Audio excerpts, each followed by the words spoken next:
एवं भारतीय प्रागैतिहासिक चित्रकला के प्रमुख केंद्र। तो इस टॉपिक में लगभग कितने क्वेश्चंस दिए हुए हैं, इसमें 90 क्वेश्चंस दिए हैं। तो आज हम लोग कितने क्वेश्चंस करेंगे, 30 क्वेश्चंस ही करेंगे और डिस्क्रिप्शन के साथ करेंगे, ठीक है। यानी कि 30 क्वेश्चंस जब करेंगे और फिर इसमें हम लोग अंदर की चीज़ें भी देखेंगे, तो फिर वीडियो ऑलरेडी जाहिर सी बात है लंबा हो गई होगा, क्योंकि पहले की वीडियोज़ भी जब हम लोगों ने की थी तो वो भी सारे वीडियोज़ लंबे हो गए थे। तो इस तरीके से 30 क्वेश्चंस करेंगे तो वो अच्छा खासा टाइम ले लेगा, ठीक है। तो इसमें भी कई टॉपिक्स दिए हुए, यानी कि इसमें लगभग 25, यानी कि घटना चक्र में लगभग 25 टॉपिक दिए हुए हैं, फिर टॉपिक के अंदर टॉपिक्स दिए हुए हैं। तो ये पहला टॉपिक है और इसमें कितने क्वेश्चंस दिए हैं, 90 क्वेश्चंस दिए हैं। आज हम लोग कितने करेंगे, 30 क्वेश्चंस करेंगे। तो अब हम लोग देखते हैं आज का फर्स्ट क्वेश्चन, हम लोग देखते हैं, स्टार्ट करते हैं पहला क्वेश्चन।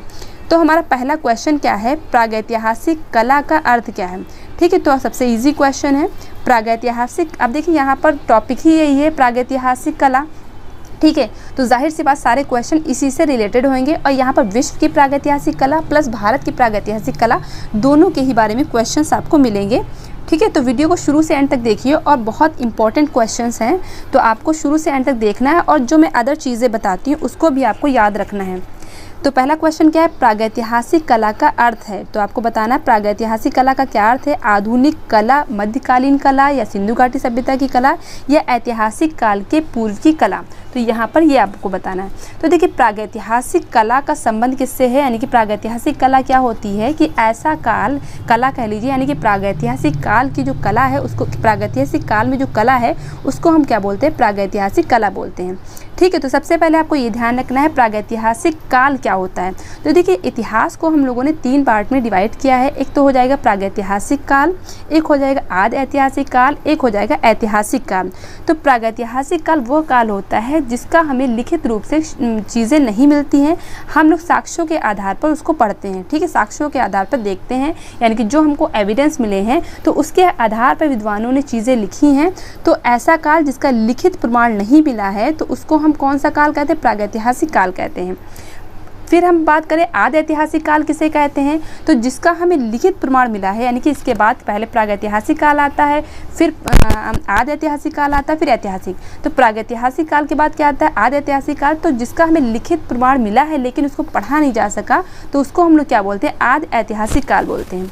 ऐतिहासिक काल किसे बोलते हैं, जिसको पढ़ा जा सका, यानी कि जिसको लिखित प्रमाण मिला है, जिसका लिखित चीज़ें मिली हैं, तो उसको बोलते हैं ऐतिहासिक काल बोलते हैं। तो देखिए इस तरीके से ही आपको पढ़ना है कि आप एक क्वेश्चन है और उससे रिलेटेड सारी चीज़ें आपको रिवीजन कर डालनी है एक साथ में, जिससे कि आपको बाद में झंझट ही ना रहे कि क्या क्या चीज़ें हम लोग को पढ़नी है। यानी कि आपको एक बेसिक चीज़ें आपको बिल्कुल दिमाग में रखनी है, ठीक है। तो यहाँ पर ऑप्शन कौन सा सही हो जाएगा, यानी कि ऐसा काल जो इतिहास के पूर्व का काल हो, यानी कि ऐतिहासिक काल के पूर्व की कला को हम क्या बोलते हैं, प्रागैतिहासिक कला बोलते हैं, ठीक है। तो यहाँ पर आधुनिक कला नहीं होगा, मध्यकालीन कला नहीं होगा, सिंधु घाटी सभ्यता की कला नहीं होगा। यहाँ पर कौन सा ऑप्शन सही हो जाएगा, तो यहाँ पर ऐतिहासिक काल के पूर्व की कला को हम क्या बोलते हैं, प्रागैतिहासिक कला बोलते हैं, ठीक है। फिर हम बात करते हैं आगे, इसके डिस्क्रिप्शन में देखते हैं। तो प्रागैतिहासिक काल को हम क्या बोलते हैं, प्री हिस्ट्री बोलते हैं, ठीक है। प्री मीन्स क्या होता है, पहले, और हिस्ट्री मीन्स क्या होता है, इतिहास, ठीक है। तो इस तरीके से इतिहास के जो पूर्व का काल है उसको क्या बोलते हैं, प्री हिस्ट्री बोलते हैं या प्रागैतिहासिक बोलते हैं, ठीक है। अब इस तरीके से आपको सारी चीज़ें यहाँ पर ध्यान में रखनी है। तो इस समय क्या होता है, प्रागैतिहासिक काल में क्या है, मानव तो था लेकिन उसका कोई लिखित प्रमाण नहीं मिला था, यानी कि इंसान रहते थे, जीवन था लेकिन इसका कोई लिखित प्रमाण नहीं मिला था, इसीलिए इसको हम लोग प्रागैतिहासिक काल कहते हैं, कोई लिखित चीज़ें ना मिलने की वजह से। नेक्स्ट क्वेश्चन हमारा क्या है, प्रागैतिहासिक चित्रों के संदर्भ में, प्रागैतिहासिक चित्रों के संदर्भ में निम्नलिखित कथनों में से कौन सा कथन असत्य है। तो यहाँ पर बताना है कौन सा कथन असत्य है। तो यहाँ पर क्वेश्चन सीधे कह रहा है कि प्रागैतिहासिक काल में कुछ जो चीज़ें हुई हैं वो सारी चीज़ें दी हुई हैं, इसमें कौन सी चीज़ उससे रिलेटेड नहीं है वो चीज़ आपको बतानी है।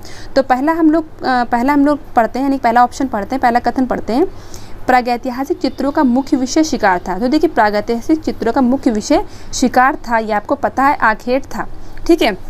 नेक्स्ट है हमारा, प्रागैतिहासिक चित्र गुफा वासियों द्वारा बिना किसी कला दक्षता के बनाए जाते थे, यानी कि जो गुफा में रहने वाले जो लोग थे तो वो जो चित्र बनाते थे तो वो किसी कला दक्षता, यानी कि कोई भी ऐसा नहीं कि उन्होंने कोई डिग्री ले रखी थी, तो बिना किसी कला दक्षता के बनाए गए हैं, ठीक है। तो कोई डिग्री ना लेकर के बिना कला दक्षता के बनाए गए थे, तो ये भी ऑप्शन यहाँ पर राइट हो जाएगा।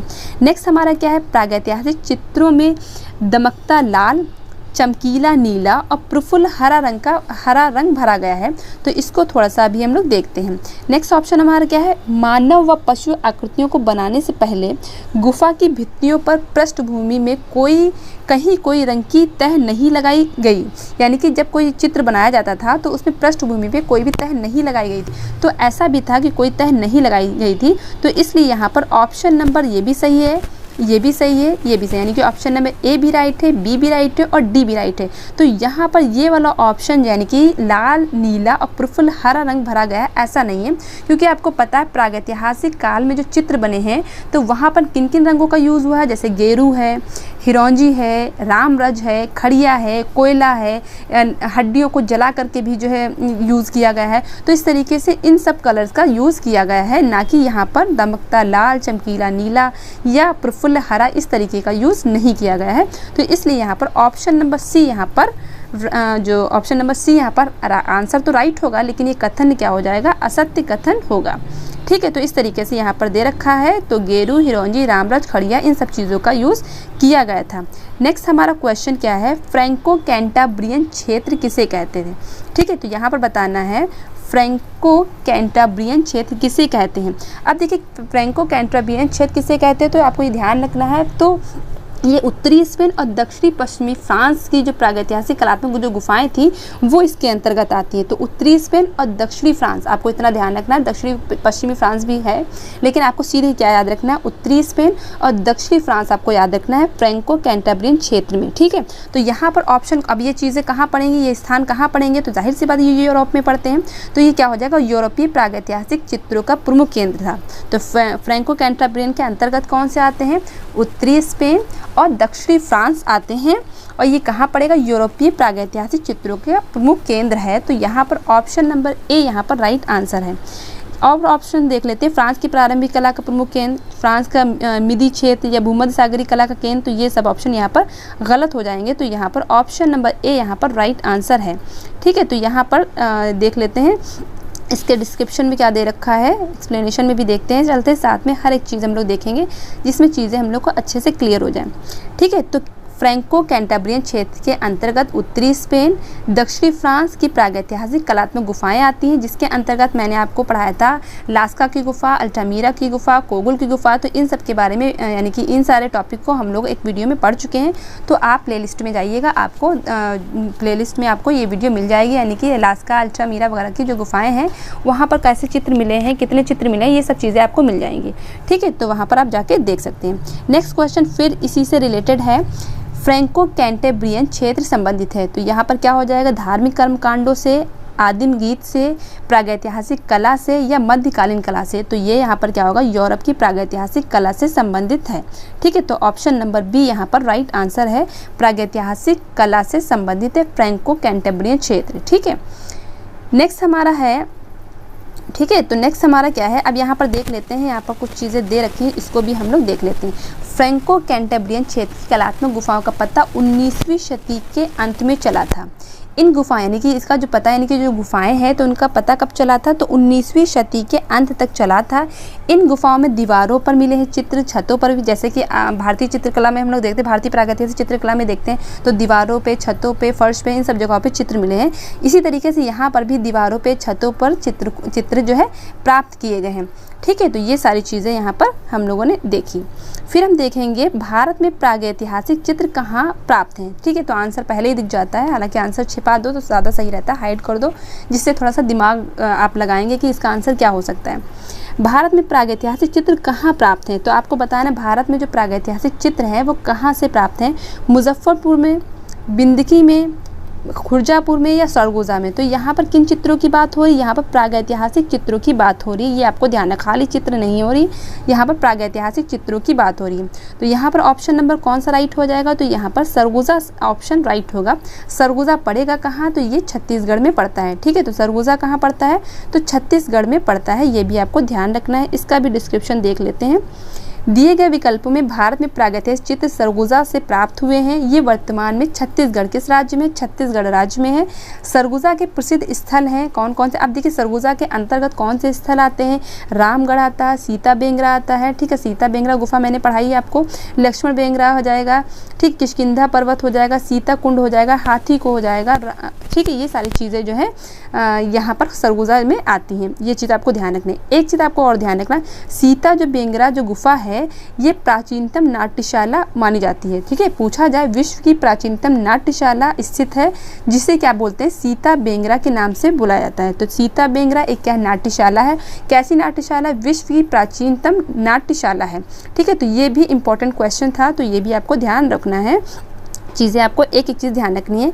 यहाँ पर एक और चीज़ दी है, सीता बेंगरा गुफा के निकट कौन सी गुफा है? जोगीमारा गुफा है, जो कहाँ है? छत्तीसगढ़ में, मैंने आपको पढ़ाया है, ठीक है। तो जोगीमारा गुफा का छत्तीसगढ़ में गुफा है, जिसे भारतीय चित्रकला का वरुण मंदिर, पूछा जाए भारतीय चित्रकला का वरुण मंदिर किसे कहते हैं? तो जोगीमारा आपको ध्यान रखना है। तो जोगीमारा को क्या बोलते हैं? वरुण मंदिर बोलते हैं। और सीता बेंगरा को क्या बोलते हैं? प्राचीनतम नाट्यशाला बोलते हैं। तो यहाँ पर ये क्वेश्चन भी आपको क्लियर हुए। नेक्स्ट हमारा क्वेश्चन है, प्रागैतिहासिक चित्रों की धरातल क्या है? यानी कि प्रागैतिहासिक जो चित्र हैं वो कहाँ पर बने हैं? तो कपड़े पर बने हैं, कागज़ पे बने हैं, कैनवास पे बने हैं या शिला पे बने हैं? तो जाहिर सी बात है, तो यहाँ पर जितने भी चित्र हैं वो कहाँ पर बने हैं? पत्थरों पे, गुफाओं पे, इन सब जगहों पे बने हैं, ठीक है। तो यहाँ पर ऑप्शन नंबर बी यहाँ पर राइट आंसर है, यानी कि शिला यहाँ पर राइट आंसर है, ठीक है। तो प्रागैतिहासिक चित्रों का धरातल क्या है? शिला है, ये आपको ध्यान रखना है। नेक्स्ट हमारा है, यहाँ पर बताई मैं चुकी हूँ कि यहाँ पर दीवारों पे, गुफाओं पे, ठीक है, गिट्टियों पे, छतों पे, तो इन सब जगहों पे चित्र जो है प्राप्त हैं। तो ये आपके ये क्वेश्चन हुए, यानी क्वेश्चन 6 क्वेश्चन हो गए। अब हम लोग क्वेश्चन नंबर 7 देखेंगे। तो एक मिनट रुकिए, क्वेश्चन नंबर 7 पे आते हैं। यहाँ पर आते हैं, प्रागैतिहासिक भारतीय चित्रकला किस सतह पे बनाई गई है? अब देखिए इससे पहले जो क्वेश्चन पढ़ा था तो वही क्वेश्चन है, लगभग वही है, लैंग्वेज खाली चेंज है। तो प्रागैतिहासिक भारतीय चित्रकला किस सतह पे बने हैं?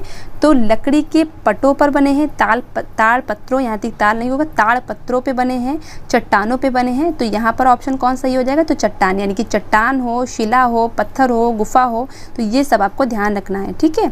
नेक्स्ट क्वेश्चन हमारा है, प्रागैतिहासिक चित्र क्या है? प्रागैतिहासिक चित्र क्या है? ग्रंथ चित्र हैं, गुहा चित्र हैं, कागज़ पर बने चित्र हैं या वस्त्र पर बने चित्र हैं? तो ये आपको बताना है, प्रागैतिहासिक चित्र क्या है ये आपको बताना है। तो अभी मैंने बताया शिला आए, चट्टान आए, पत्थर आए या गुहा आए, तो या फिर गुहा को ही गुफा कहते हैं। तो ये सब आपको ध्यान रखना। तो यहाँ पर ऑप्शन नंबर बी यहाँ पर राइट आंसर है, ठीक है। तो कौन सा ऑप्शन सही हो जाएगा? तो ऑप्शन नंबर बी यहाँ पर राइट आंसर है। तो एक क्वेश्चन को देखिए कितनी तरीके से पूछा जा रहा है, यही आपको देखना है कि एक क्वेश्चन को कितनी तरीके से पूछा जा रहा है। नेक्स्ट यहाँ पर लिखा भी है कि कब कब ये क्वेश्चन पूछे गए। ये 2003 में पूछा गया, तो आपको ये भी देखना है कि कब कब पूछे गए। हालांकि ये हम लोगों को देखने से क्या फ़ायदा, कब पूछे गए, लेकिन हाँ आगे क्वेश्चन ये आ सकते हैं, ठीक है। प्रागैतिहासिक चित्र गुफा चित्र है, ठीक है। पाषाण युग के मनुष्यों ने अपने चारों ओर की स्मृति को बनाए रखने के लिए, यानी कि जो भी उस समय जो मानव था, जो भी अपने आसपास देखता था वो उसको क्या करता था? दीवारों पे यानी कि गुफाओं पे क्या कर देता था? उकेर देता था, यानी कि अपने भावों की अभिव्यक्ति करता था, ठीक है। नेक्स्ट हमारा क्वेश्चन है, प्रागैतिहासिक शिला चित्रों का विषय क्या था? अभी मैंने बताया था प्रागैतिहासिक शिला चित्रों का विषय क्या था, तो इससे पहले क्वेश्चन आया था तो उसमें दिया था। तो यहाँ पर का जो चित्रों का विषय था क्या था? मतलब बहुत से क्या कहते हैं, बहुत से इसके विषय थे, लेकिन इसका जो प्रमुख विषय था वो कौन सा था? आखेट था, यानी कि शिकार करना था, ठीक है। तो यहाँ पर ऑप्शन देखते क्या है, यहाँ पर पूछा है कि प्रागैतिहासिक शिला चित्रों का विषय क्या था। तो यहाँ पर प्रमुख विषय के बारे में नहीं पूछा है, पूछा है कौन कौन से विषय थे। तो आखेट पे भी चित्र बने हैं, युद्ध पे भी चित्र बने हैं, पशु पक्षी पे भी चित्र बने हैं, और उपरोक्त सभी यहाँ पर ऑप्शन दिया है। तो इसलिए यहाँ पर ऑप्शन नंबर डी यहाँ पर राइट आंसर होगा, क्योंकि आखेट के भी चित्र बने हैं, युद्ध के भी चित्र बने हैं और पशु पक्षी के भी चित्र बने हैं। अगर पूछा जाए कि सबसे ज़्यादा चित्र किसके बने हैं, तो आपको आखेट ध्यान रखना है।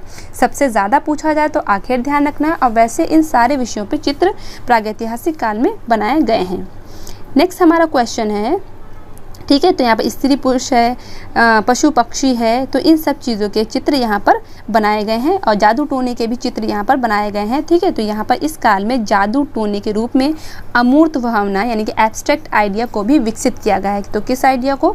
एब्स्ट्रैक्ट आइडिया को भी विकसित किया गया है, जादू टोने वगैरह का यूज़ किया गया है यहाँ पर, यानी कि जादू टोने के चित्र यहाँ पर प्राप्त हैं, ठीक है। तो इन सब चीज़ों को हम लोगों ने यहाँ पर देखा। हमारा नेक्स्ट क्वेश्चन है क्वेश्चन नंबर 10, प्रागैतिहासिक चित्रों के विषय क्या थे? ठीक है, तो पशु हो, ठीक है, पशु है, अभी हम लोगों ने देखा पशु पक्षी, मानव भी था, पक्षी भी था, तो यहाँ पर ऑप्शन क्या है? पशु मानव पक्षी, यानी कि ये ऑप्शन यहाँ पर राइट हो जाएगा, क्योंकि फोर्थ ऑप्शन में पशु मानव पक्षी तीनों दिया है। तो यहाँ पर प्रागैतिहासिक काल में किस किस विषय पे चित्र बने हैं? आखेट पे बने हैं, पशु पक्षियों पे बने हैं, जादू टोने पे बने हैं, ठीक है। तो इन सब चीज़ों के चित्र हमें प्रागैतिहासिक काल में मिलते हैं। नेक्स्ट हमारा क्वेश्चन है, प्रागैतिहासिक काल के चित्रों में सबसे अधिक चित्र किस प्रकार के बने हैं, यानी कौन सा विषय, किस विषय पे सबसे ज़्यादा चित्र बने हैं? तो अभी मैंने बताया था आखेट के चित्र, ठीक है। तो शिकार पे चित्र, सबसे ज़्यादा चित्र पाए गए हैं प्रागैतिहासिक काल में, ठीक है। नेक्स्ट हमारा क्वेश्चन क्या है? एक मिनट, क्वेश्चन नंबर 11, तो अब कौन सा आएगा? 12। एक मिनट। तो क्वेश्चन नंबर 12 हम लोग यहाँ पर देखते हैं, ये वाला, ठीक है। तो क्वेश्चन नंबर 12 हमारा है, प्रागैतिहासिक चित्र प्रधानतया किस विषय से संबंधित है? तो यहाँ पर भी विषय पूछा गया है, तो धर्म संबंधी, युद्ध संबंधी, आखेट या प्राकृतिक। तो यहाँ पर इससे पहले हम लोग इस क्वेश्चन के बाद डिस्कस कर चुके हैं, तो विषय क्या रहेगा? मुख्य आखेट रहेगा। प्रागैतिहासिक चित्र सामान्यतया निर्मित किए गए हैं। जो प्रागैतिहासिक कालीन जो चित्र हैं वो किस चीज़ से बनाए जाते हैं? तेल, पेस्टल से, स्याही से, जल रंग से, या गेरू व चारकोल से, ठीक है। तो अभी हम लोगों ने यहाँ पर डिस्कस किया था, गेरू है, रामरज है, खड़िया है, लकड़ी है, ठीक है, वो सॉरी लकड़ी का वही चारकोल है, कोयला है, तो इन सब चीज़ों से यहाँ पर चित्र प्राप्त है। तो यहाँ पर ऑप्शन कौन सही हो जाएगा? तो यहाँ पर ऑप्शन नंबर डी यहाँ पर राइट होगा, गेरू व चारकोल से बने हैं, ठीक है। तो यहाँ पर अगर रामरज, खड़िया वगैरह भी होता है तो वो भी ऑप्शन सही हो जाता, लेकिन यहाँ पर जो ऑप्शन है उसके अकॉर्डिंग हम लोग को आंसर देना है। तो तेल पेस्टल्स नहीं हो जाएगा, स्याही नहीं हो जाएगा, जल रंग नहीं हो जाएगा, बल्कि क्या होगा? गेरू व चारकोल, यानी कि ये वाला ऑप्शन राइट होगा, यानी कि option number 4 is a right answer. Next question हमारा है क्वेश्चन नंबर 14, ठीक है। तो क्वेश्चन नंबर 14 हम लोग देखेंगे, हाँ यहाँ पर कथन के हिसाब से दिया है, तो इसको थोड़ा सा हम लोग छोटा कर लेते हैं, जूम इन कर लेते हैं, ठीक है। तो एक मिनट, ये वाला हमारा हो गया, ठीक। देखिए नीचे दो कथन दिए गए हैं, इनके नीचे ही दिए गए विकल्पों में से कौन सा कथन सही है? यानी कि दो कथन दिए हैं, एक कथन दिया और उसका कारण दिया हुआ, ठीक है। तो इसी तरीके से यूजीसी नेट में क्वेश्चन आते हैं, तो एक कथन दिया और उसका कारण दिया है, तो आपको बताना कौन सा कथन सत्य है या कौन सा कथन असत्य है, या दोनों ही सत्य हैं या दोनों ही असत्य हैं, ये आपको बताना है, ठीक है। तो यहाँ पर हम लोग कथन को पढ़ते हैं। मध्य प्रदेश में प्रागैतिहासिक चित्रों की अधिकतर संख्या प्राप्त है। तो देखिए सबसे ज़्यादा जो चित्र हमें प्राप्त है वो मध्य प्रदेश से प्राप्त है, तो ये वाला ऑप्शन तो यहाँ पर राइट हो गया। तो प्रागैतिहासिक काल में सबसे ज़्यादा चित्र कहाँ से प्राप्त है? मध्य प्रदेश से प्राप्त है, ये तो कथन आपका राइट हो गया, तो यहाँ पर ये तो आंसर सही हो गया। दूसरा देखते हैं, प्रागैतिहासिक काल में व्यक्ति इस क्षेत्र में रहना अधिक पसंद करता था। तो देखिए ऐसा वहाँ के चित्रों से हमें कहीं पर जाहिर नहीं होता है कि यहाँ पर जो मानव था उसको रहना ज़्यादा पसंद था, तो ऐसा बिल्कुल नहीं है, ठीक है। यानी कि ऐसे कोई साक्ष्य हमें नहीं मिले हैं। तो यहाँ पर ऑप्शन नंबर जो ए, यानी कि ऑप्शन नंबर मतलब कथन जो ए है ये तो राइट है, और कथन जो खा है ये यहाँ पर रॉन्ग है। तो यहाँ पर ऑप्शन में देख लेते कौन सा सही हो जाएगा। दोनों का खा सही है, खा का सही स्पष्टीकरण है, ठीक है, या दोनों का खा सही है लेकिन खा का स्पष्टीकरण नहीं है। तीसरा हो जाएगा सही है लेकिन खा असत्य है। चौथा क्या हो जाएगा? असत्य है लेकिन खा सही नहीं है। तो यहाँ पर आपको ऑप्शन बताना कौन सा सही हो जाएगा। तो यहाँ पर ऑप्शन नंबर सी यहाँ पर राइट होगा, यानी कि का सही है, यानी कि मध्य प्रदेश में सबसे ज़्यादा चित्र मिले हैं, लेकिन जो है ये जो आपका खा वाला है, यानी कि यहाँ पर लोगों को रहना ज़्यादा पसंद था, मानव को रहना ज़्यादा पसंद था, तो ऐसे साक्ष्य नहीं मिले हैं। तो खा वाला क्या हो जाएगा? ये असत्य हो जाएगा। तो ये वाला राइट हो जाएगा, ये वाला रॉन्ग हो जाएगा। तो इसी तरीके से आपको एग्जाम में यहाँ पर करना है। नेक्स्ट क्वेश्चन हमारा कौन सा है? तो क्वेश्चन नंबर हम लोग देखेंगे 15। तो क्वेश्चन नंबर 15 हम लोग देखेंगे कि अब कौन सा क्वेश्चन आया, ठीक है। तो यहाँ पर है यूरोपीय, ठीक है। तो कौन सा देखेंगे क्वेश्चन नंबर 15 देखेंगे, लेकिन थोड़ा सा इसका डिस्क्रिप्शन देख लेते हैं कि क्या है। तो भारतवर्ष में प्रागैतिहासिक चित्र शिलाश्रय अधिकांश रूप से मध्य प्रदेश से प्राप्त हैं। ये मैंने आपको बताया कि कहाँ से प्राप्त हैं, ज़्यादातर मध्य प्रदेश से प्राप्त हैं। ये जो क्षेत्र है भूतात्विक गोंडवाना लैंड का प्रमुख भाग है। तो आपने गोंडवाना लैंड पढ़ा होगा, अगर आपने ज्योग्राफी थोड़ी भी पढ़ी है तो गोंडवाना लैंड आपने पढ़ा होगा, तो ये उसी का भाग है जो इस पृथ्वी का अत्यंत स्थल माना जाता है, ठीक है, तो अत्यंत प्राचीन स्थल माना जाता है। सिंघनपुर अब छत्तीसगढ़, पंचमढ़ी, होशंगाबाद, भोपाल क्षेत्र, बांदा है, ग्वालियर है, मंदसौर है, भीमबेटका है, तो ये सारे क्षेत्र हमें मध्य प्रदेश से मिलते हैं। पूछा जाता है कि होशंगाबाद कहाँ पड़ेगा, तो मध्य प्रदेश, पंचमढ़ी कहाँ पड़ेगा, तो मध्य प्रदेश, तो ये सब आपको ध्यान रखना है कि ये सारे क्षेत्र जो है आपको कहाँ मिलेंगे, तो ये आपके मध्य प्रदेश से प्राप्त हैं, ठीक है। तो इस तरीके से आपको सारी चीज़ें यहाँ पर याद रखनी है।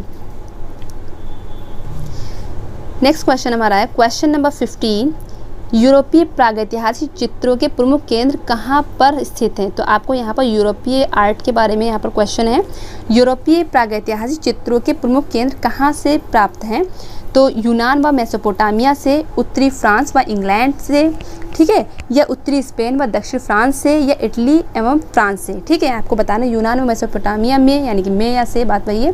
तो यहाँ पर बताना है कि यूरोपीय प्रागैतिहासिक चित्रों के प्रमुख केंद्र कहाँ से प्राप्त हैं, तो ये आपको बताना है। तो यहाँ पर ऑप्शन कौन सही हो जाएगा, अभी मैंने आपको बताया उत्तरी स्पेन और दक्षिणी फ्रांस, ठीक है। तो उत्तरी स्पेन और दक्षिणी फ्रांस आपको ध्यान रखना है।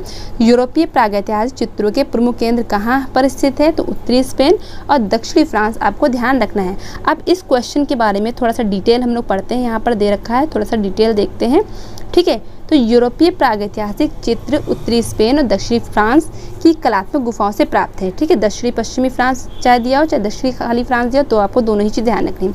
इन गुफाओं की दीवारों पर, छतों पर चित्र मिले हैं, ठीक है, इसको भी हम लोग डिस्कस कर चुके हैं। इसके अलावा आपको चीज़ें ध्यान रखनी है, विश्व स्तर पर प्रागैतिक चित्रों के प्रमुख केंद्र कौन से हैं, अर्जेंटीना हो जाएगा, यानी कि अर्जेंटीना में है, इंडोनेशिया में है, स्पेन में है, फ्रांस में है, ठीक है। यहाँ पर सारे इजिप्ट है, यानी कि मिस्र में है, इंडोनेशिया में है, सोमालीलैंड में है, तो ये सारी चीज़ें आपको यूरोप के लिए याद रखनी है, ठीक है। तो ये सारी चीज़ें आपको ध्यान रखनी है। और भारत में कहाँ है, तो भीमबेटका है, ये सब सारी जो गुफाएं हम लोगों ने पढ़ी थी, भीमबेटका कहाँ है, मध्य प्रदेश में, ठीक है। ये सब चीज़ें हम लोग अभी पढ़ी थी, भीमबेटका है, जैसे होशंगाबाद है, पंचमढ़ी है, ठीक है, मंदसौर है, तो ये सारी चीज़ें हम लोगों ने पढ़ी थी। अब नेक्स्ट क्वेश्चन हमारा है, दजला फरात नदियों के दोआब में पनपी सभ्यता क्या है, ठीक है।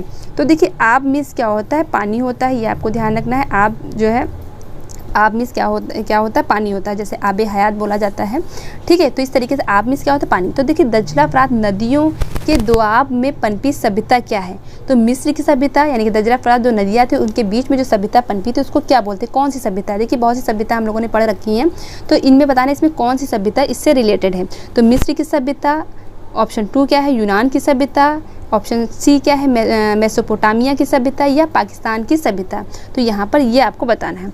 तो यहाँ पर कौन सा ऑप्शन सही हो जाएगा, यानी कि दजला फरात नदियों के बीच में जो पनपी सभ्यता है वो कौन सा है, मेसोपोटामिया की सभ्यता है, ठीक है। तो कौन सी सभ्यता है, मेसोपोटामिया की सभ्यता है, ठीक है। तो मेसोपोटामिया का अर्थ क्या होता है, ये भी आपको ध्यान रखना, दो नदियों के बीच, ठीक है। मेसोपोटामिया का अर्थ होता है, मीनिंग होता है दो नदियों के बीच, ठीक है। तो आगे हम लोग इसके बारे में और सी चीज़ें दे रखी हैं, ये भी हम लोग देखते हैं।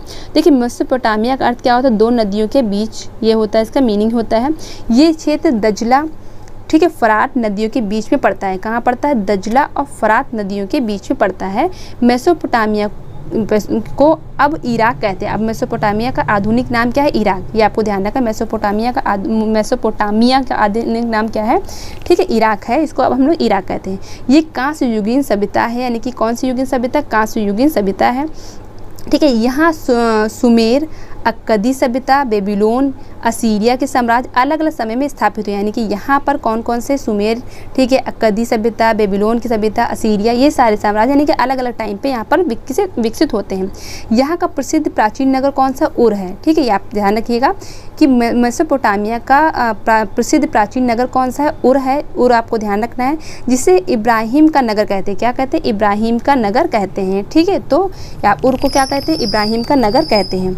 फिर है निम्रुद, ठीक है, निम्रुद, उरुक, सूसा, लगाश यहाँ के प्राचीन उत्खनन के विशेष क्षेत्र हैं। तो यहाँ पर कौन कौन से क्षेत्र हो गए, निम्रुद, जैसे कि हम लोगों ने भारतीय पढ़ा था, क्षेत्र पढ़े थे, इसी तरीके से यहाँ पर कौन से हो गए, निम्रुद हो गए, उरुक हो गया, सूसा हो गया, लगाश हो गया। तो यहाँ के प्राचीन उत्खनन के विशेष क्षेत्र यहाँ पर रहे हैं। तो ये सारे क्षेत्र आपको ध्यान रखना है। अगर इससे रिलेटेड क्वेश्चन आ जाए कि ये किससे रिलेटेड है तो आपको यहाँ पर ध्यान रखना है।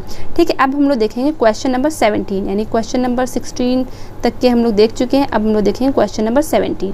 नेक्स्ट क्वेश्चन भी इसी से रिलेटेड है। दजला और फरात नदियों के दोआब में पनपी सभ्यता है, तो यहाँ पर भी वही ऑप्शन सही हो जाएगा, यानी कि मेसोपोटामिया यहाँ पर ऑप्शन राइट हो जाएगा। तो एक क्वेश्चन को कई तरीके से बताया गया है जिसको हम लोगों ने यहाँ पर देखा। मेसोपोटामिक सभ्यता किस देश की है, तो अभी हम लोगों ने देखा किस देश की है, तो यहाँ पर इराक हो जाएगा। तो यहाँ पर कन्फ्यूज़न ईरान और इराक में रहता है, तो ये आपको ध्यान रखना है कि कहाँ की सभ्यता है, तो ये इराक की है। ठीक है, कहाँ पर पड़ता है, तो इराक में पड़ता है, यानी कि मॉडर्न नेम क्या है इसका, इराक है। ठीक है, तो ईरान और इराक में ही कन्फ्यूज़न रहता है, यानी कि पेपर में कन्फ्यूज़न रहता है। हालांकि जब आप घर पे करते हैं तो चीज़ें याद रहती हैं और एग्जाम में पता नहीं क्यों कन्फ्यूज़न हो जाता है, तो आपको इराक याद रखना है। नेक्स्ट हमारा क्वेश्चन है सिलेंडर सील का संबंध। देखो सील में क्या होता है, मोहर होता है, तो यहाँ पर बात हो रही सिलेंडर सील का संबंध निम्न में से किस कला से है। ठीक है, तो सिलेंडर सील का संबंध निम्न में से किस कला से है, तो ऑप्शन है यहाँ पर मिस्र की कला, मेसोपोटामिया की कला, भारतीय कला या ईरान की कला। ठीक है, तो यहाँ पर बताना है इससे किससे संबंधित है, तो यहाँ पर कौन सा हो जाएगा, तो यहाँ पर भी मेसोपोटामिया हो जाएगा। ठीक है, तो यहाँ पर कौन सा हो जाएगा, मेसोपोटामिया ही हो जाएगा। ठीक है, तो ऑप्शन नंबर यहाँ पर क्या हो जाएगा, मेसोपोटामिया की कला हो जाएगा। अब ये देखिए सिलेंडर सील है क्या, तो एक तरीके का ये बेलन होता था। ठीक है, तो इसका डिस्क्रिप्शन में हम लोग देखते हैं क्या क्या चीज़ें हम लोग को पढ़नी है। यहाँ पर सिलेंडर सील का संबंध मेसोपोटामिया की कला से है। ठीक है, और ये 3500 ईसा पूर्व, यानी कि ईसा पूर्व की बात हो रही, 3500 ईसा पूर्व के आसपास सिलेंडर सील का आविष्कार हुआ था। 3500 ईसा पूर्व के आसपास किस सील का आविष्कार हुआ था, सिलेंडर सील का आविष्कार हुआ था। ये एक बेलन था, ये क्या था, एक तरीके का बेलन था जिस पर चित्रों को उकेरा गया था, यानी कि जिस पर चित्रों को क्या किया गया, उकेरा गया था, जिसे गीली मिट्टी पर रोल करके तस्वीर में कहानी को उत्कीर्ण किया गया, यानी कि गीली मिट्टी पर से रोल करके और तस्वीरों में कहानी, यानी कि एक जैसे कि चित्र बनाए जाते हैं तो उसमें कहानी तरीके की मतलब चित्र जो बनाए जाते हैं, तो उस तरीके से यहाँ पर काम हुआ था। सिलेंडर सील के कुछ उदाहरण यहाँ पर दे रखे हैं। सिप्पार की कार्यशाला में निर्मित सील। ठीक है, तो यहाँ पर फिर से यहाँ पर देखते हैं, सिप्पार की कार्यशाला में निर्मित सील जिसमें लबादा धारक राजा शमाश को एक पशु भेंट करा था। ठीक है, तो यहाँ पर ये चीज़ ध्यान रखना, किसको भेंट करा था, एक पशु भेंट करा था। ठीक है, तो जिसमें लबादा धारक राजा शमाश को एक, यानी कि एक लबादा धारक राजा था जो शमाश को क्या करा था, एक पशु भेंट कर रहा था। तो ये भी आपको ध्यान रखना है। नेक्स्ट हमारा पॉइंट क्या है यहाँ पर, साइप्रस से प्राप्त सिलेंडर सील, यानी कि साइप्रस से जो सिलेंडर सील प्राप्त है, सील फूल पकड़े हुए दो नग्न महिलाएं, यानी कि उसमें क्या है, फूल पकड़े हुए दो नग्न महिलाएं यहाँ पर मिली हैं, यानी कि चित्रित हैं। न्यू असीरियन पंखों वाला देवता के साथ अनुष्ठान को दर्शाता हुआ। तो ये सारे पॉइंट यहाँ पर हम लोगों ने देखे। अब हम लोग देखेंगे क्वेश्चन नंबर 20। आंसर पहले ही दिख जाता है, आंसर को छिपाते हैं फिर ऐसे ऊपर करते हैं फिर वो दिख ही जाता है, पता नहीं कैसे।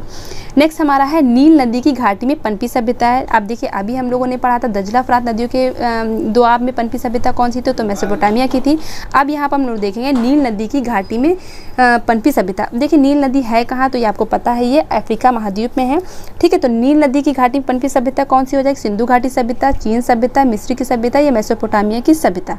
तो यहाँ पर ऑप्शन कौन सा हो जाएगा सही यहाँ पर, तो यहाँ पर हो जाएगा मिस्र की सभ्यता, यहाँ पर ऑप्शन राइट हो जाएगा। मिस्र आपका कहाँ पड़ता है, इजिप्ट कहाँ पर पड़ता है, यानी कि मिस्र को ही इजिप्ट बोलते हैं, तो इजिप्ट आपका पड़ता कहाँ है, ये अफ्रीका महाद्वीप में पड़ता है। तो ये आपको ध्यान रखना है। और इसको क्या बोलते हैं, तो इसको जो है नील नदी का उपहार भी बोलते हैं, ये भी आपको ध्यान रखना है। देखिए यहाँ पर हम लोग देखते हैं डिस्क्रिप्शन में, मिस्र की सभ्यता का विकास नील नदी की द्रोणी में हुआ था। ठीक है, तो मिस्र सभ्यता के विकास कहाँ हुआ था, नील नदी की द्रोणी में हुआ था। नील नदी विश्व की एक प्राचीनतम सभ्यता का आधार थी। नील नदी जैसे कि जो है सिंधु घाटी सभ्यता, ये सारी सभ्यता जो बहुत ही प्राचीन सभ्यताएं मानी जाती, उसी तरीके से नील नदी के पास जो सभ्यता पनपी थी, ठीक है, जिसे बोलते हैं मिस्र की सभ्यता, तो ये भी प्राचीन सभ्यताओं में ही आती है। मिस्र को नील नदी का उपहार भी कहा जाता है, तो मिस्र को नील नदी का उपहार कहा या नील नदी की देन कहा जाता है, क्योंकि इस नदी के अभाव, यानी कि अगर यहाँ पर ये नदी ना होती तो ये जो क्षेत्र था तो ये रेगिस्तान की भांति ही होता है। तो इसीलिए मिस्र को नील नदी का उपहार या नील नदी की देन कहा जाता है। मिस्र पड़ता कहाँ, तो ये आपका अफ्रीका महाद्वीप में पड़ता है। ठीक है, इसकी समकालीन सभ्यता कौन कौन सी है, जैसे भारत में हमारी कौन सी हो जाएगी, सिंधु घाटी सभ्यता, जिसको हम लोग इंडस वैली कहते हैं या हड़प्पा सभ्यता कहते हैं। ठीक है, तो तो ये चीज़ें आपको ध्यान रखनी है। और यहाँ पर हम मेसोपोटामिया यानी कि दजला फरात नदियों के बीच में जो पनपी सभ्यता थी वो आपकी क्या हो जाएगी, मेसोपोटामिया। तो इस तरीके से सिंधु घाटी सभ्यता, मेसोपोटामिया की सभ्यता और मिस्र की सभ्यता, ये सारी क्या है, ये समकालीन सभ्यताएं मानी जाएंगी। ठीक है, नेक्स्ट हमारा है क्वेश्चन नंबर, यहाँ पर हम लोगों ने देखा था 20, अब देखेंगे क्वेश्चन नंबर 21। ठीक है, तो क्वेश्चन नंबर 21 हम लोग यहाँ पर देखेंगे। अब ये देखिए क्वेश्चन बहुत अच्छा क्वेश्चन है।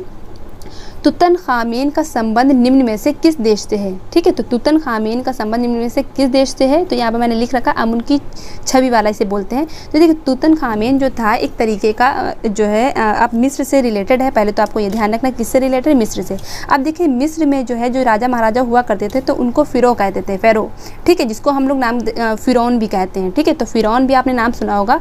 ठीक है, तो उस समय जो राजा महाराजा होते थे तो उनको किस उपाधि, जैसे कि आजकल सुल्तान, बादशाह, ये सब नाम दिए जाते थे पहले, तो इसी तरीके से इस टाइम में कौन से नाम दिए जाते थे, फ़िरौन दिए जाते थे, जिसको हम बोलते हैं फ़ेरो। ठीक है, तो यहाँ पर पूछा क्या क्वेश्चन गया है, तुतनखामेन का संबंध निम्न में से किस देश से है। तो यहाँ पर ऑप्शन कौन सही हो जाएगा, तो यहाँ पर ऑप्शन नंबर डी यहाँ पर राइट आंसर है। लेकिन इससे रिलेटेड चीज़ें हम लोग यहाँ पर देखते हैं। तुतनखामेन मिस्र का एक फ़ैरो रहा है। ठीक है, एक फ़ैरो रहा है। फ़ैरो प्राचीन मिस्र के शासकों के लिए आधुनिक चर्चाओं एवं इतिहास के प्रयोग में किए जाने वाला शब्द है। यानी कि फ़िरौन हम किसे कहते हैं, फ़िरौन किसे कहते हैं, फ़ैरो किसे कहते हैं, तो मिस्र में जो राजा महाराजा होते थे, ठीक है, तो इनको क्या कहा जाता है, फ़िरौन कहा जाता था। अब ये एक नहीं होते थे, ये एक उपाधि होती थी। ठीक है, तो एक पहला फ़िरौन और फिर दूसरा, फिर तीसरा, फिर चौथा, इस तरीके से बहुत से फ़ैरो हुए हैं। तो पूरा लेखों में ये उपाधि उन शासकों के लिए प्रयोग की जाती थी जो धार्मिक और राजनीतिक दोनों ही तरह के नेता होते थे। तुतनखामेन की मृत्यु 19 वर्षीय आयु में हो जाती है। ठीक है, ये भी आपको ध्यान रखना है। कब होती है, 1324 ईसा पूर्व में के आसपास होती है। ठीक है, तो 19 वर्ष की आयु में होती है और 1324 ईसा पूर्व के आसपास होती है। तो आपको ध्यान क्या रखना, तुतनखामेन इसको क्या कहते थे, यानी कि ये मिस्र का क्या था, फ़ैरो था, फ़िरौन था, और जो है किससे संबंधित है, तो मिस्र से संबंधित था, इजिप्ट से संबंधित था। नेक्स्ट हमारा क्वेश्चन है, इसका भी आंसर दिख गया, महारानी नेफेरतिती।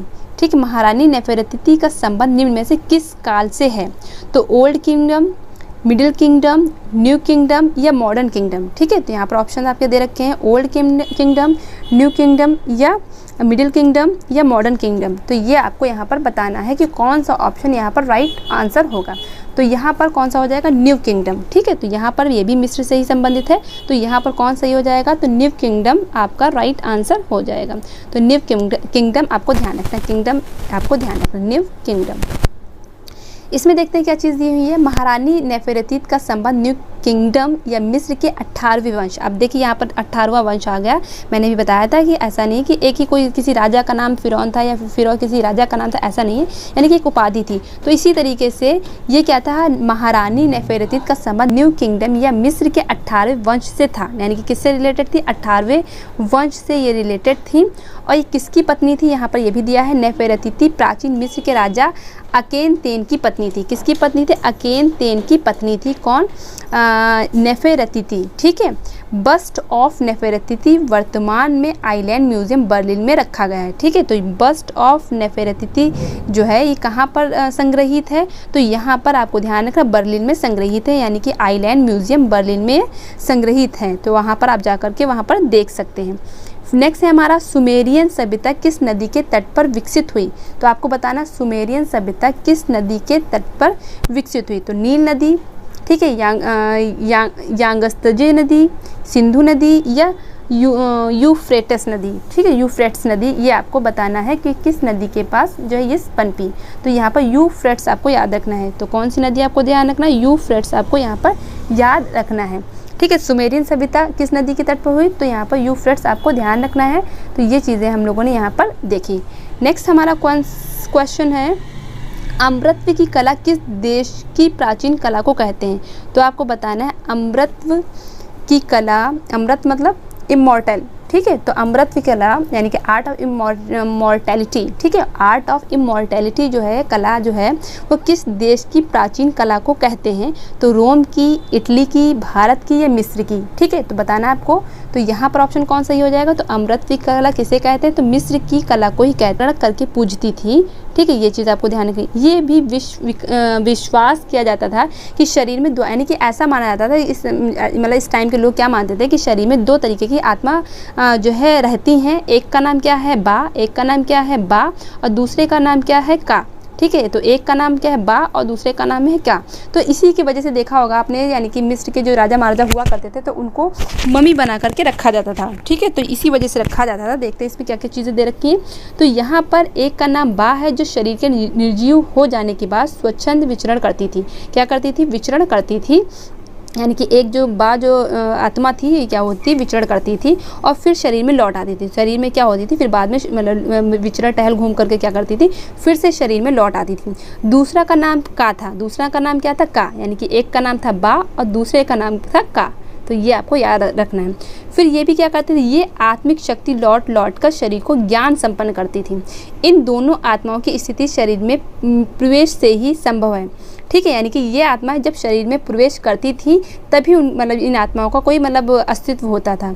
अतः शरीर को भी क्षति से बचाना अनिवार्य हो जाता है। यानी कि जब इंसान मर जाता था तो उसके शरीर को क्या कर लेते थे, एक उसको मतलब लेप के आधार, रासायनिक लेप के आधार पर उसको क्या करते थे, यानी कि उसको शरीर को ख़राब नहीं होने देते थे, जैसे कि मम्मी बनाकर रख लेते थे।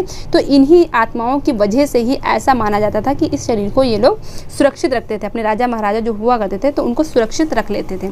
ठीक है, तो इसी से ये रिलेटेड कहानी थी, तो मैंने आपको ये बताई। नेक्स्ट क्वेश्चन हमारा है क्वेश्चन नंबर 24 हो गया। तो अब देखेंगे क्वेश्चन नंबर 25। ठीक है, तो क्वेश्चन नंबर 25 पे चलते हैं। यहाँ पर होगा, यहाँ पर।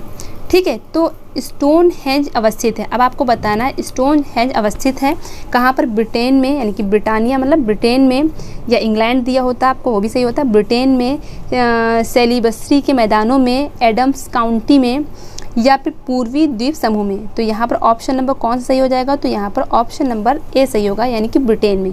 अब देखिए स्टोनहेंज है क्या, स्टोनहेंज क्या है? ठीक है, तो स्टोनहेंज क्या है? तो एक तरीके का, अब तो ये स्मारक है। ठीक है, तो अब ये क्या है, ये स्मारक है, लेकिन आपको ध्यान रखना है ये प्रसिद्ध प्रागैतिहासिक स्थापत्य था। ठीक है, अब ये क्या है, स्मारक के रूप में हम लोग देखते हैं। तो स्टोनहेंज ब्रिटेन की विल्टशायर काउंटी में कहाँ पर स्थित है, ये भी आपको ध्यान रखना है कि ब्रिटेन में कहाँ पर है, विल्टशायर काउंटी में स्थित है। ठीक है, और ये क्या है, प्रसिद्ध प्रागैतिहासिक स्थापत्य है। प्रेजेंट टाइम में ये स्मारक के रूप में देखते हैं हम लोग। ये चीज़ आपको ध्यान रखनी है। यहाँ पर और चीज़ें दे रखी हैं। स्टोनहेंज एक महापाषाण शिलाव्रत है जिसमें 7 मीटर में पूछा जाए तो आपको 7 मीटर याद रखना है, और अगर फीट में पूछा जाए तो 23 यानी कि 23 फीट आपको याद रखना है। भी ऊंची शिलाओं को धरती में खड़ा गाड़ करके एक चक्र बनाया गया है। यहाँ 3000 ईसा पूर्व काल से शुरू होकर मानव कब्रों के चिन्ह मिलते हैं। ठीक है, मानव के कब्रों के चिन्ह यहाँ पर प्राप्त होते हैं। तो आपको याद क्या रखना है, स्टोनहेंज कहाँ पर है, तो विल्टशायर ब्रिटेन में है। और ब्रिटेन में कहाँ है, विल्टशायर में है। और ये क्या है कि स्मारक है प्रेजेंट टाइम में। ठीक है, आगे हम देखेंगे दुशाला ओढ़े योगी की मूर्ति किस खुदाई से प्राप्त है। अब ये हमारा भारतीय से क्वेश्चन है। दुशाला ओढ़े योगी की मूर्ति किस खुदाई से प्राप्त है, तो रामगढ़ से, हड़प्पा से, मोहनजोदड़ो से, लोथल से। तो यहाँ पर ऑप्शन कौन सा हो जाएगा, दुशाला ओढ़े योगी की मूर्ति जो है ये कहाँ से आपकी प्राप्त है, तो ये हमारी मोहनजोदड़ो से प्राप्त है। ठीक है, तो कहाँ से हो जाएगा, तो यहाँ पर मोहनजोदड़ो ऑप्शन राइट हो जाएगा। ठीक है, तो इससे रिलेटेड और भी चीज़ें हम लोग देखते हैं। यहाँ पर मोहनजोदड़ो की खुदाई, यहाँ पे मोहनजोदड़ो से आपको ये भी पता कांसे की नर्तकी की मूर्ति प्राप्त है, ये भी आपको ध्यान रखना है। तो मोहनजोदड़ो की खुदाई से त्रिफुलिया अलंकरण वाले दुशाला को ओढ़े एक दाढ़ी वाले योगी, यानी कि जो उसके दाढ़ी भी दिखाई गई है, दुशाला ओढ़े है और प्लस दाढ़ी भी दिखाई गई, सुंदर मूर्ति प्राप्त है। और इसके अलावा भी मूर्ति है वो भी हम लोग यहाँ पर देखते हैं, जिसके नेत्र समाधि अवस्था में नाक के अग्रभाग की ओर ध्यान व्यस्त है, यानी कि ध्यान में है, बिल्कुल लगता है ध्यान कर रही है। ठीक है, एक और पुजारी की जो है मूर्ति यहाँ पर प्राप्त है जिसका सिर भारी है। सिर क्या है, भारी है, यानी कि ये वाली तो सुंदर है और दूसरी वाली क्या है, सिर को भारी दिखाया गया है।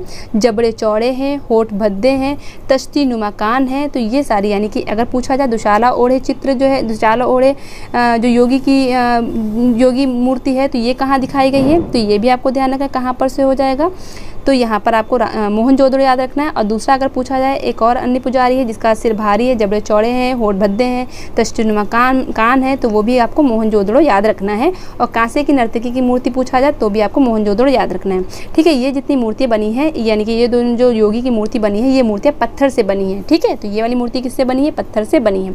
हड़प्पा से प्राप्त लाल पत्थर की बनी एक पुरुष धड़ भी मिला है, यानी कि हड़प्पा से आपको, यानी कि इससे पहले हम लोग पढ़ रहे थे मोहनजोदड़ो के बारे में, अब यहाँ पर हड़प्पा की बात हो रही है। तो हड़प्पा से पुरुष धड़ मिला है जो किस कलर का है? लाल कलर का बना है, जो 3.25 इंच ऊंचा है। ठीक है, तो 3.25 इंच ऊंचा है।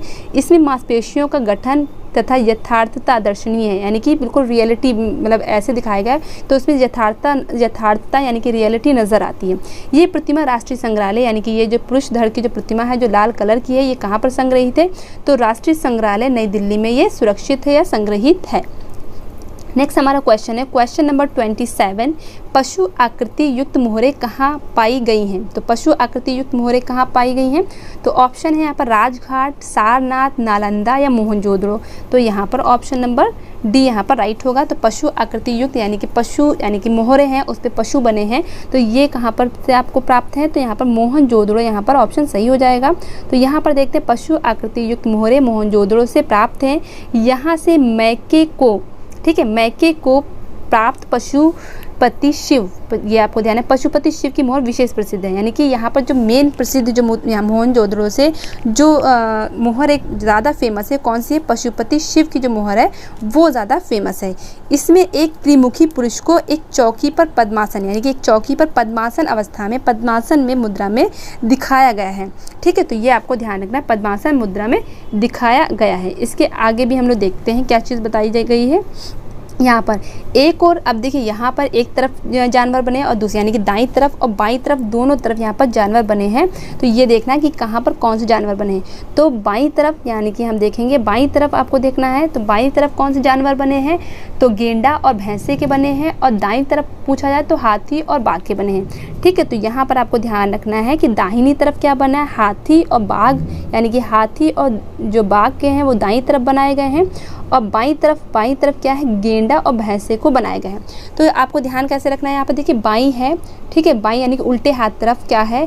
गेंडा और भैंसे को रखा है। अब गेंडा देखिए और भैंसा दोनों में ऐ की मात्रा है, गेंडा और भैंसा दोनों में, गेंडा हालांकि गैंडा लिखा हुआ है, तो गैंडा और भैंसा जो है दोनों में ऐ की मात्रा है। तो आपको इससे ध्यान रख सकते हैं, यानी कि कुछ थोड़ा सा हिंट ले सकते हैं। गैंडा और भैंसा एक तरफ है और हाथी और बाघ एक तरफ है। तो इस तरीके से आपको ध्यान रखना, उल्टे साइड में क्या है? गेंडा भैंसा है, और सीधे साइड में क्या है? हाथी और बाघ है। ठीक है, ये आपको ध्यान रखना है। इसके अलावा कुछ और दिए हैं यहाँ पर, चीज़ें दी हैं, ये भी हम लोग देख लेते हैं। लोथल और मोहनजोदड़ो की एक एक मोहर पर नाव का चित्र है, यानी कि लोथल और मोहनजोदड़ो, यानी कि लोथल कहाँ पड़ेगा? आपका गुजरात में पड़ेगा, और मोहनजोदड़ो से जो है एक एक मोहर पर नाव का चित्र प्राप्त है। ठीक है, सैंधव मोहरें अधिकांशतः सैल खड़ी, यानी कि जितनी सैंधव घाटी सभ्यता में जो मोहरें प्राप्त हैं वो ज़्यादातर किससे बनी? सैल खड़ी से बनी हुई हैं। ये आपको ध्यान है, यानी कि सिंधु घाटी सभ्यता, इंडस वैली या हड़प्पा सभ्यता, तो यहाँ पर जितनी मोहरें प्राप्त हैं तो अधिकतर किससे बनी हुई? सैल खड़ी से बनी हुई हैं। ठीक है, इसके अलावा आपको और ध्यान रखना, कांचली मिट्टी, गोमेद है, चर्च है, मिट्टी की बनी हुई मोहरें भी प्राप्त हैं। ठीक है, अधिकतर मोहरें कहाँ से हो जाएगा? आपको सैल खड़ी आपको ध्यान रखना है। ठीक है, इसके अलावा कौन कौन सी मोहरें हैं? तो एक श्रृंगी पशु, यहाँ से एक श्रृंगी पशु, कुबड़ वाला बैल, हाथी, भैंसा, तो ये सारी चीज़ें आपको भी ध्यान रखनी है। नेक्स्ट हमारा क्वेश्चन है क्वेश्चन नंबर 28, निम्नलिखित में कौन सा एक नगर हड़प्पा संस्कृति का नहीं है? ठीक है, तो बताना हड़प्पा संस्कृति यानी कि हड़प्पा सभ्यता का नहीं है। तो लोथल है, कालीबंगा है, बनावली है या गिरिनगर है? तो लोथल भी आपको पता है, लोथल है, बनावली यानी कि बनमाली ये भी है, कालीबंगा भी है। ठीक है, और ये सब चीज़ें आपको ध्यान रखनी, लोथल, बनमाली, कालीबंगा, तो ये सारे जो नगर हैं ये कहाँ के हैं? ये हड़प्पा सभ्यता या इंडस वैली या सिंधु घाटी सभ्यता से रिलेटेड है, ये आपको ध्यान रखना है। इसके अलावा भी बहुत से हैं। तो कालीबंगा कहाँ पड़ेगा? जैसे कि राजस्थान में पड़ता है, और लोथल कहाँ पड़ता है? तो गुजरात में पड़ता है। तो ये सारी चीज़ें आपको ध्यान रखनी है। ठीक है, तो ये सब चीज़ें कहाँ मिलेंगी? तो गिरिनगर जो है ये हड़प्पा सभ्यता से या सिंधु घाटी सभ्यता से या इंडस वैली सभ्यता से रिलेटेड नहीं है। नेक्स्ट क्वेश्चन हमारा है क्वेश्चन नंबर 28, हड़प्पा का संबंध है। तो ये भी मैंने अभी बता ही दिया, हड़प्पा यानी कि हड़प्पा नगर। देखिए, हड़प्पा सभ्यता में ही हड़प्पा नगर और मोहनजोदड़ो नगर आता है। तो हड़प्पा का संबंध किससे है? तो इंडस वैली से है। ठीक है, तो हड़प्पा और मोहनजोदड़ो दोनों नगर किस में आते हैं? हड़प्पा सभ्यता कहिए या सिंधु घाटी सभ्यता कहिए या इंडस वैली कहिए, एक ही चीज़ है। तो क्वेश्चन नंबर 29 तक हम लोग पहुँच गए। अब हम देखते हैं लास्ट क्वेश्चन है क्वेश्चन नंबर 30।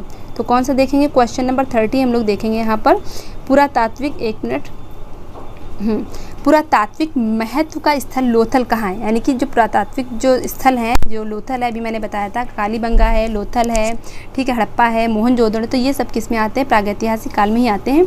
तो लोथल कहाँ पर पड़ेगा? तो पंजाब में, गुजरात में, महाराष्ट्र में या मध्य प्रदेश में? तो लोथल आपका कहाँ पड़ेगा? क्लियर है। तो लोथल हमारा कहाँ पड़ेगा? गुजरात में पड़ेगा। कालीबंगा हमारा कहाँ पड़ेगा? राजस्थान में पड़ेगा। ठीक है, तो दोनों ही आपको याद रखने हैं। ठीक है, तो लोथल कहाँ पड़ेगा? हमारा गुजरात में पड़ेगा। गुजरात कहाँ पड़ता है?